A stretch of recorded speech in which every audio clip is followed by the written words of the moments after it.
चल सखी हाली फूल लाइल धारी नाली हम दियरी जलाइले आशीर्वाद माई के पाइले लाल चुनरी चढ़ाइले दर्शन माई के पाइले सुन चल सखी हाली फूल लाइल बारी माली हम दियरी जलाइले आशीर्वाद माई के पाइले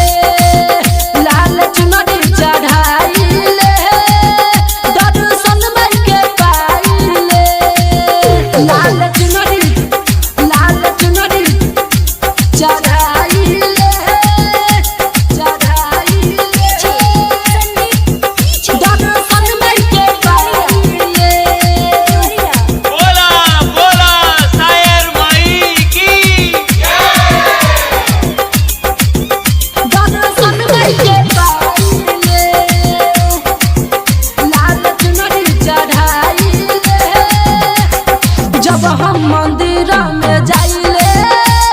माई के पास जाइले जब हम मंदिर में जाइले माई के पास जाइले मुस्कुराती है मैया बड़ी नीक लगती है सिरवे के सवारी माई को ठीक लगती है जय हो जो भी जाला दुआरी हाथी आवेला न खाली हम झुलुआ झुलाइले आशीर्वाद माई के पाइले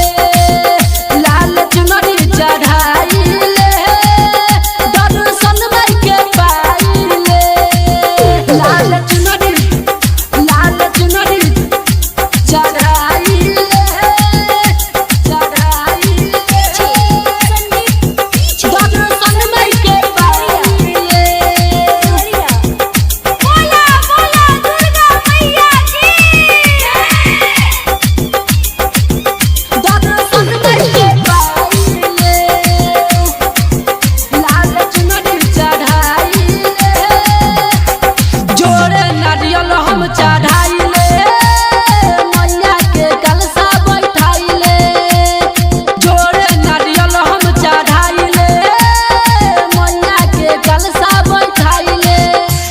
जितना करूँ तारीफ माई के उतना ही कम है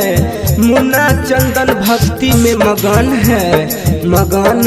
जय माता दी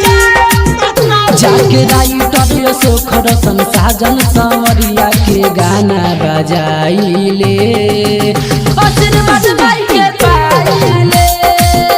लाल चुनरी चढ़ाइले